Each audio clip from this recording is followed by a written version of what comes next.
আসসালামু আলাইকুম, নিশ্চয়ই ভালো আছেন।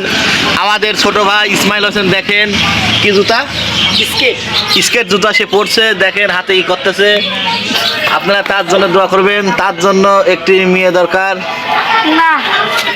তিনি একজন সুদর্শন হাফেজ, দাপনিয়া গোরস্থান কেন্দ্রীয় হাফিজিয়া মাদ্রাসার একজন হাফেজ সাহেব। আপনারা তার জন্য দোয়া করবেন।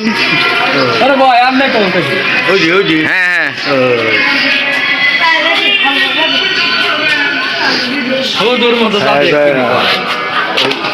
মাদ্রাসা খায় খায় মোটা হয় শিক্ষিত হবে, খায় খায় চোখ মুখের চেহারা শিক্ষিত টাকা দেখুন। মাদ্রাসা খায় খায় হ্যাঁ আপনি খাননি?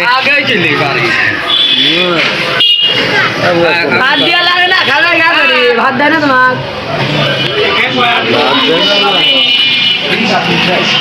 এই মিনিট টাকা না